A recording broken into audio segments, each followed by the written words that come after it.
You run persistent cohomology on your data, and you find a loop. A non-trivial class in H1. That's a huge win. It tells you there's a cyclic structure hiding in your high-dimensional dataset. But then comes the hard question: what does that loop actually mean? In neural data, is that loop the animal's head direction? In molecular dynamics, is it a rotation around a specific chemical bond? In single-cell genomics, is it the cell cycle phase? Persistent homology can detect the loop, but it produces abstract topological coordinates. It doesn't tell you which physical variable explains the topology.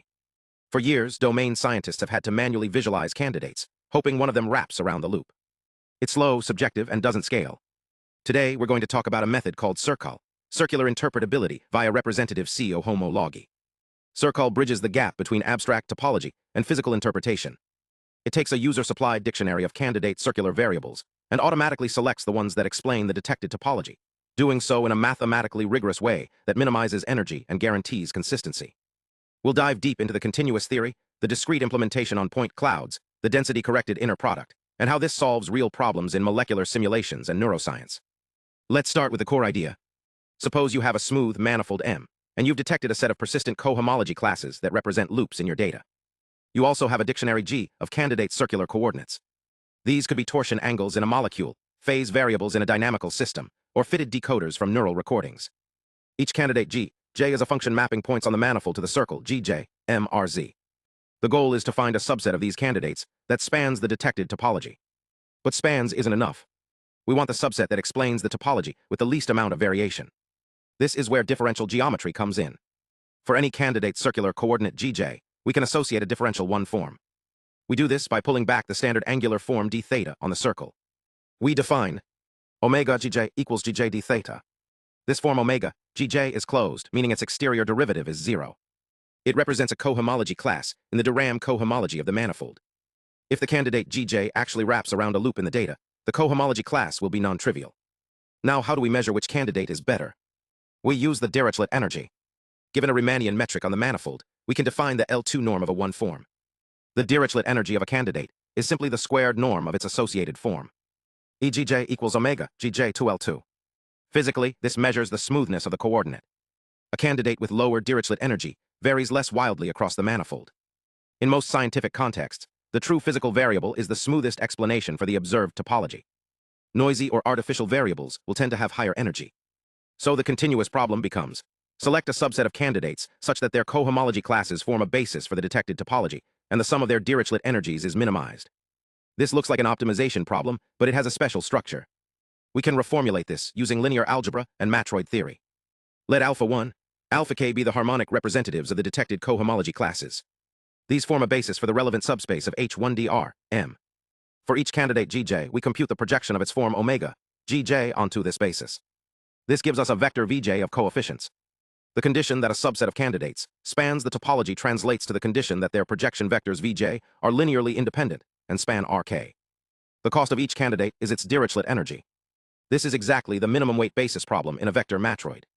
A matroid is a combinatorial structure that generalizes the notion of linear independence. The key property here is that the greedy algorithm is optimal for finding the minimum weight basis. This means we can solve the selection problem efficiently and exactly. We sort the candidates by energy and greedily add them to our basis as long as they are linearly independent of what we've already selected. This is the continuous formulation. But in practice, we don't have access to the manifold. We have a finite point cloud sampled from it. So how do we discretize this? Circol introduces a discrete setting that preserves the mathematical structure. We start by constructing a simplicial complex, like a Vietoris-Rips filtration, from the point cloud. We compute persistent cohomology to identify the classes of interest. A critical step in the discrete setting is lifting the cohomology classes from finite coefficients to integers. We use a Boxstein obstruction test to lift cosicles from ZPZ coefficients to integer coefficients. This ensures we can compare the winding numbers of our candidates against the detected topology. Now, the heart of the discrete method.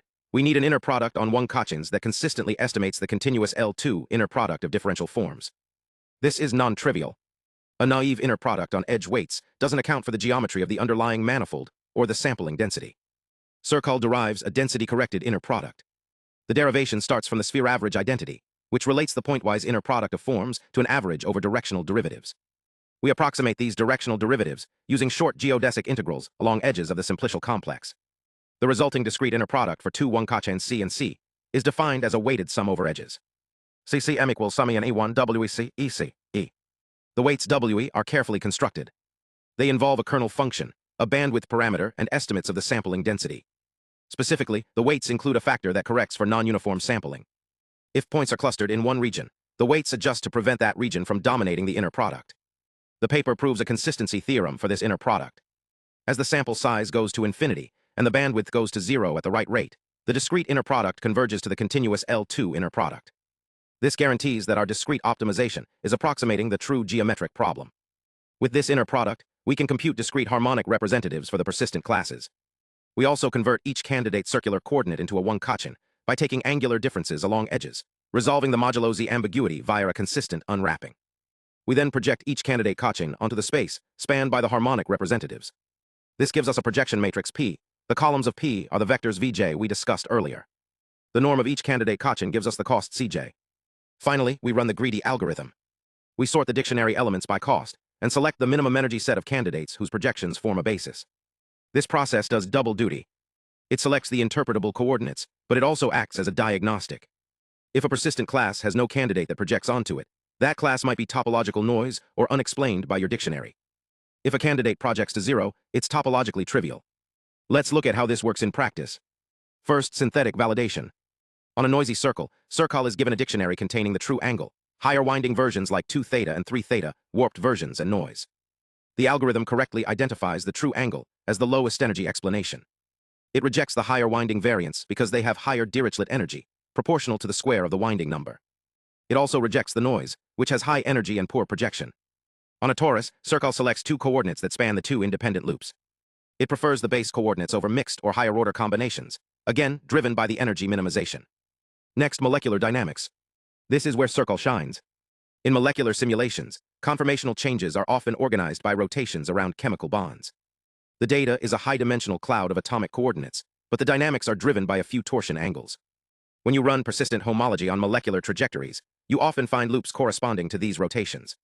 But which torsion angle explains which loop? There can be dozens of chemically valid torsions, most of which don't drive the dominant topology. Circol takes a dictionary of all possible torsion angles. It computes the persistent classes and projects the torsion candidates. For ethanol, circol identifies the specific bond rotations that explain the loops in the conformational space. It recovers the physically meaningful torsions without any supervision, purely based on the topological structure and energy minimization. Previous methods like manifold lasso treated angles as real-valued functions, losing the periodicity and winding number information. Circol respects the circle-valued nature of the data via the pulled-back angular form, ensuring the cohomological behavior is correct. Finally, neuroscience. Head direction cells in the brain fire when an animal's head points in a specific direction. Population recordings of these cells encode the animal's orientation as a circular variable. In one experiment, circol is given a dictionary of cyclic orderings of a subset of neurons. The question is, can we recover the true cyclic order of the neurons from the neural population activity alone? Circol computes the persistent class in the neural activity point cloud, which corresponds to the head direction circle. It projects all 360 possible cyclic orderings of the neurons. The algorithm selects exactly the ground truth ordering, which has the lowest energy and correctly spans the persistent class. This demonstrates that circol can infer the structure of neural coding from topology, even when the behavioral labels are unknown. Circol offers a powerful framework for interpretable topological data analysis. By formulating dictionary selection as a minimum weight basis problem in a vector matroid, it provides a principled way to link abstract topological features to scientific variables. The method relies on a consistent discretization of the Dirichlet energy, allowing it to work on real-world point clouds. It handles non-uniform sampling, respects the periodicity of circular variables, and scales efficiently via the GUDHI matroid algorithm. Whether you're analyzing molecular conformations, neural population codes, or single-cell trajectories, circol helps you move beyond detecting loops to understanding what they mean. It turns topological signals into interpretable insights, grounded in the geometry of your data and the physics of your domain. If you're working with cyclic structures in your data, and you need to know which variables drive the topology, circol gives you the tools to find out.